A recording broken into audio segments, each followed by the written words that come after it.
यहां आकर मुझे बहुत खुशी हो रही है। कदम जी की याद में हम यहां आए हैं। उन्होंने अपनी पूरी जिंदगी कांग्रेस पार्टी को, महाराष्ट्र को, देश को दी, विकास का काम किया, शिक्षा का काम किया और कांग्रेस पार्टी के साथ पूरे दिल से पूरी जिंदगी भर वो खड़े रहे। जब इंदिरा गांधी जी चुनाव हारी थी तब भी कदम जी उनके साथ थे। 2 बजे रात को उनकी मीटिंग ऑर्गेनाइज की थी। 2 बजे रात को पब्लिक मीटिंग ऑर्गेनाइज की थी। तो आज हम उनकी याद करते हैं। महाराष्ट्र प्रोग्रेसिव स्टेट है। अलग अलग लोगों ने यहां पर प्रोग्रेसिव काम किया, जनता को एक साथ लेकर इंस्पायर किया और वो लोग महाराष्ट्र को रास्ता दिखाते हैं। बहुत लंबी लिस्ट है।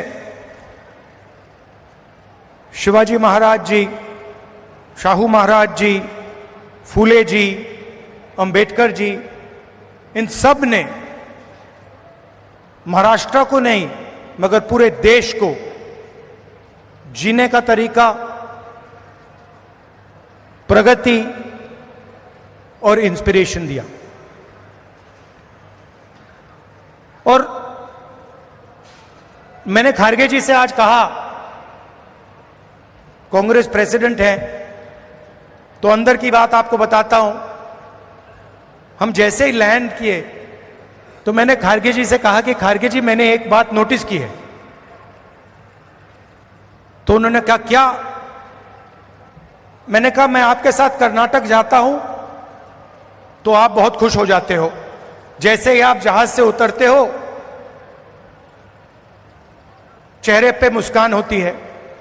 मगर मैंने एक और बात देखी है, जब आप महाराष्ट्र आते हो तब भी आप बड़े खुश होते हो, आपके चेहरे पे मुस्कान होती है। तो 1 सेकंड में उन्होंने जवाब दिया, राहुल, महाराष्ट्र में कांग्रेस पार्टी की विचारधारा बहुत गहरी घुसी हुई है, इसलिए जब मैं यहां आता हूं मुझे खुशी होती है। यहां पे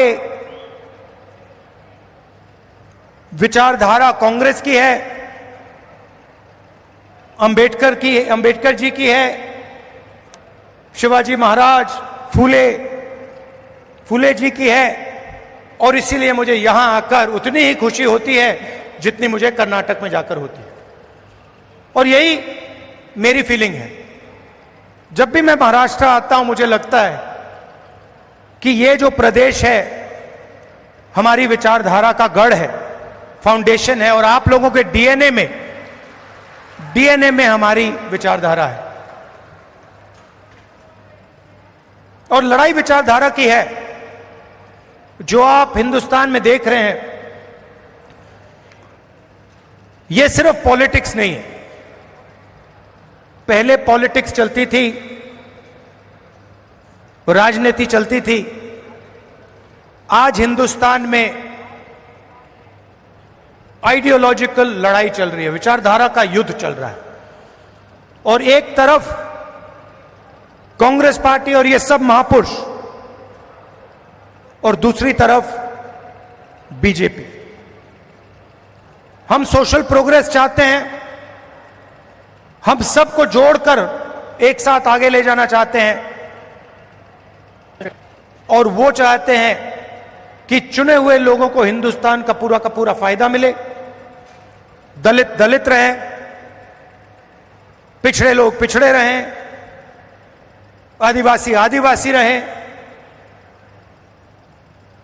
और जो जात का ढांचा है वो वैसा का वैसा रहे, ये हम दोनों के बीच में लड़ाई है। और ये आपको पूरे देश में दिखेगी।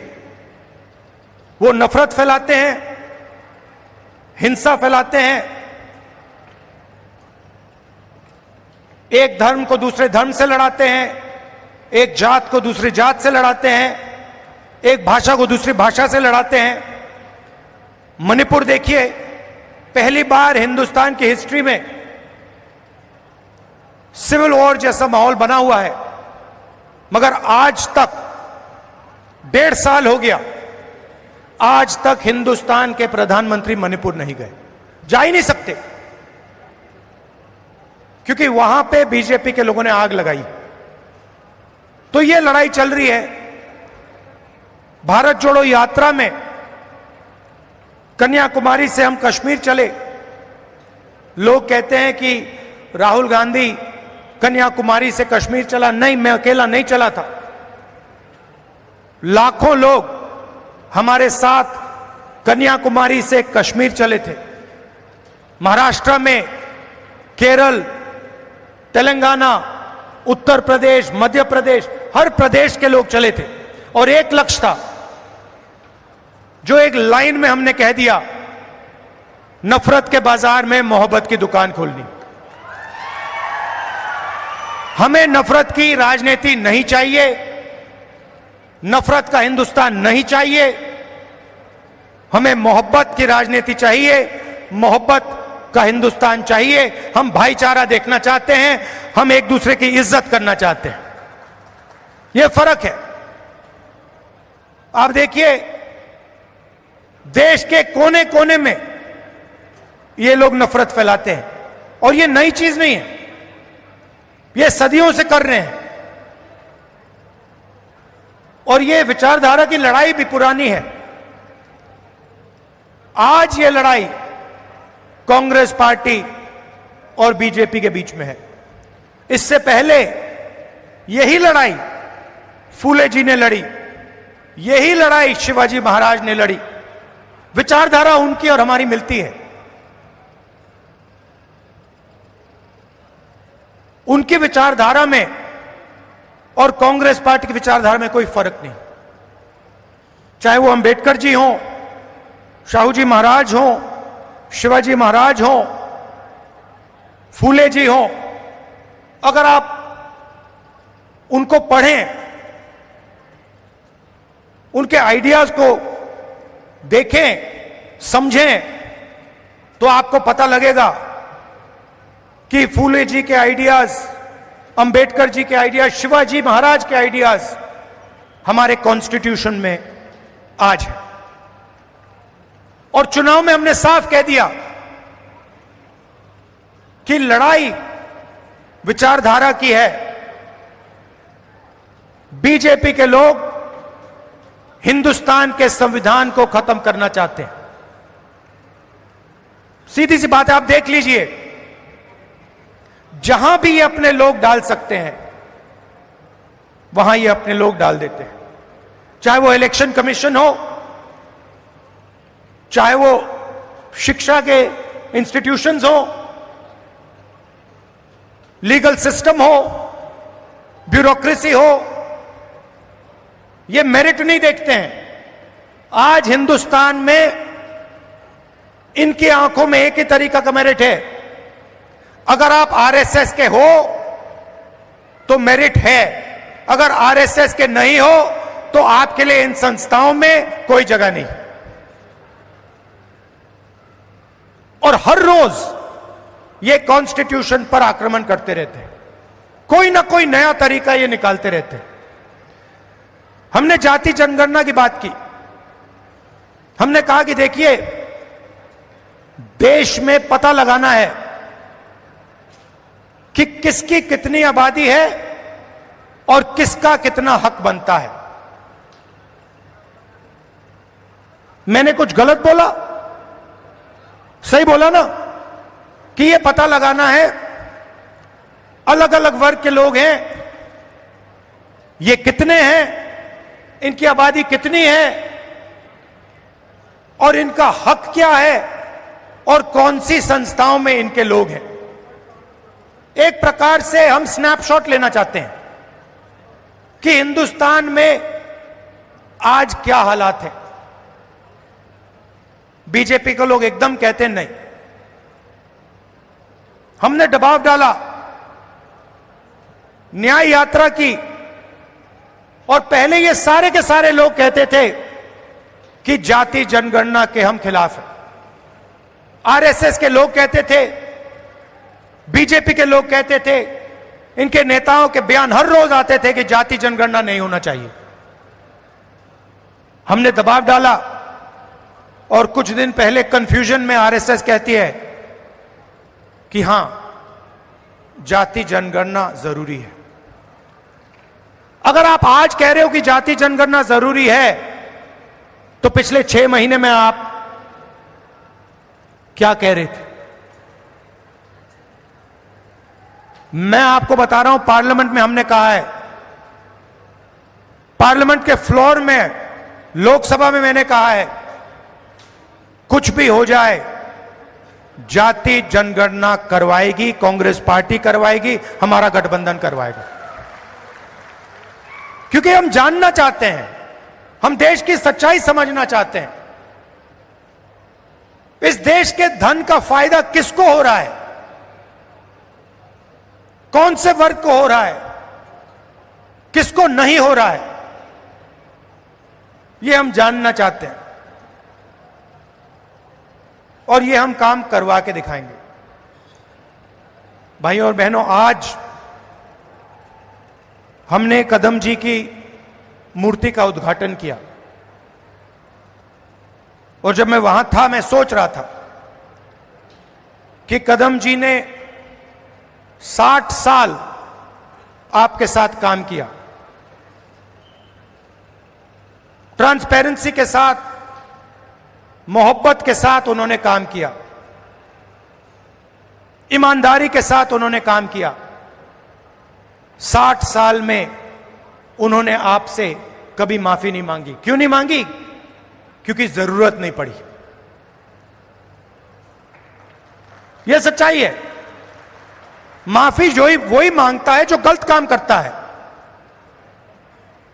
जिसने गलती ही नहीं की, उसको माफी किस चीज की मांगनी है?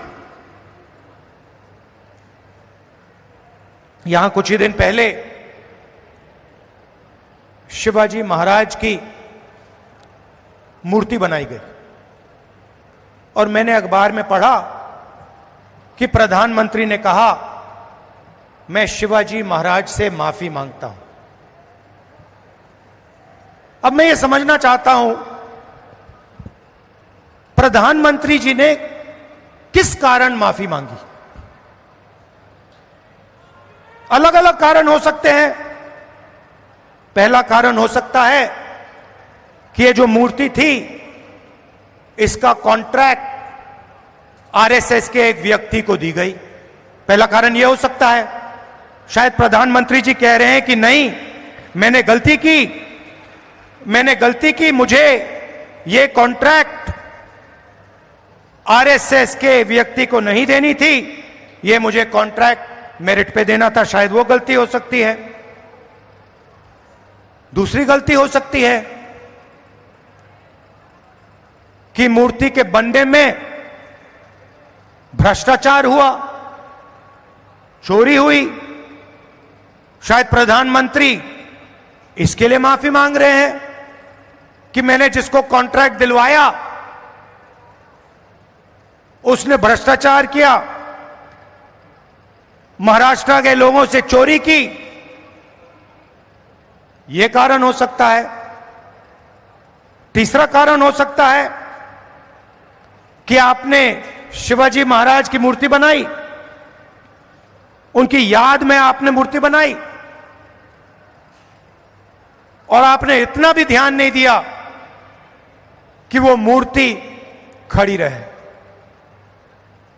मैं आपको गारंटी देता हूं, कदम जी की जो मूर्ति बनी है ना, आप यहां 50, 60, 70 साल बाद आ जाइए, यहां आपको दिखेगी।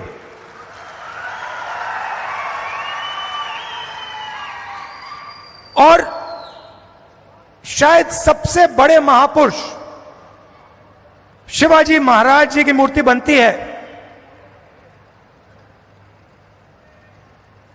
और कुछ ही दिनों में भ्रष्टाचार के कारण, गलत व्यक्ति को कॉन्ट्रैक्ट देने के कारण वो मूर्ति गिर जाती है।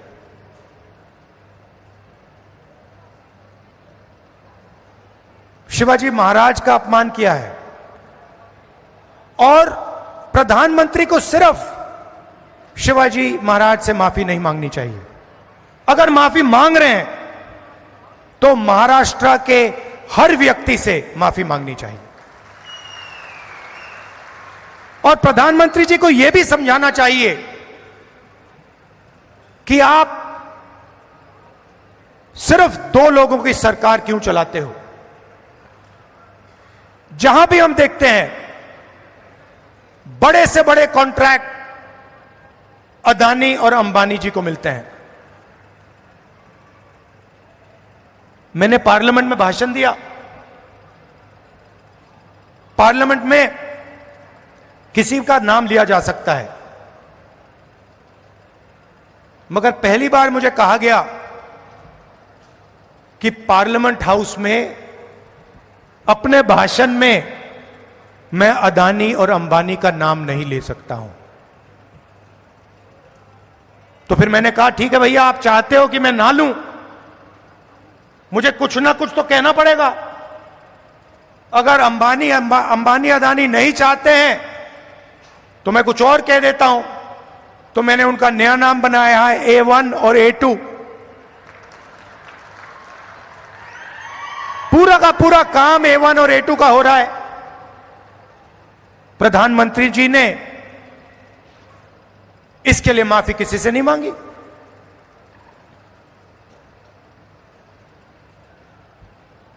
काले कानून आए, किसानों से उनका हक छीनने वाले कानून, 700 किसान शहीद हुए। हमने पार्लियामेंट में कहा कि 2 मिनट इनके लिए मौन रखा जाए। हमें कहा जाता है नहीं, ये शहीद नहीं है।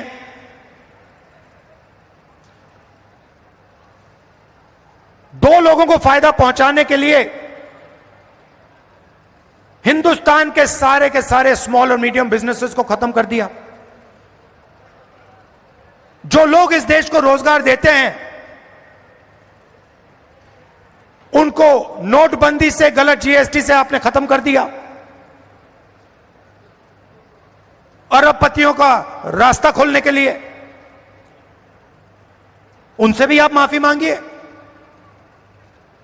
नोटबंदी की माफी मांगिए, गलत जीएसटी की माफी मांगिए। और नतीजा क्या है कि आज अगर युवा रोजगार चाहता है, सिर्फ महाराष्ट्र में नहीं, पूरे देश में कहीं भी अगर रोजगार चाहता है, उसे रोजगार नहीं मिल सकता। क्यों? क्योंकि जो कंपनियां उसे रोजगार देती थी, जो छोटी कंपनी थी, मिडिल साइज कंपनी थी, वो सब बंद हो गई, खत्म हो गई। भाइयों और बहनों, अंबानी और अदानी इस देश को रोजगार नहीं दे सकते हैं। रोजगार कौन दे सकता है? रोजगार छोटे बिजनेस वाले दे सकते हैं, रोजगार मीडियम साइज बिजनेस वाले दे सकते हैं, जो छोटी फैक्ट्रियां चलाते हैं, मिडिल साइज फैक्ट्रियां चलाते हैं, जो चीजें बनाते हैं, ये लोग दे सकते हैं। आज हिंदुस्तान में नया मॉडल है, चाइना का माल आता है, वही 10-12 अरबपति उस माल को बेचते हैं। आप मोबाइल फोन के पीछे देख लीजिए मेड इन चाइना, शर्ट के पीछे देख लीजिए मेड इन बांग्लादेश, जूते के नीचे देखिए made in Vietnam, made in Maharashtra, made in India, आपको कहीं नहीं दिख सकता। और ये सारा का सारा माल ये अरबपति बेचते हैं। नुकसान किसका होता है? हिंदुस्तान के युवाओं का होता है। हिंदुस्तान के जो छोटे बिजनेस हैं, मिडिल साइज बिजनेस हैं, जो चाइना का मुकाबला कर सकते हैं उनका होता है। फायदा किसका होता है? नरेंद्र मोदी जी की मार्केटिंग होती है, अदानी और अंबानी जी का फायदा होता है। और दो हिंदुस्तान बन रहे हैं, एक अरबपतियों का उसमें 20-25 लोग हैं, और दूसरा मजदूरों का, किसानों का, बेरोजगार युवाओं का। भाइयों और बहनों, 16 लाख करोड़ रुपए, 16 लाख करोड़ रुपए नरेंद्र मोदी जी ने इन 20-25 लोगों का कर्जा माफ किया है। किसानों का आज तक कर्जा माफ नहीं किया है। हमने 70,000 करोड़ रुपए किया था जब हमारी सरकार थी। आप सोचो, 70,000 करोड़ रुपए से हिंदुस्तान के सारे किसानों का कर्जा माफ किया था। इन्होंने 16 लाख करोड़ रुपए 22-25 लोगों को दिया है। ये हमारी लड़ाई है। हम चाहते हैं कि एक हिंदुस्तान हो।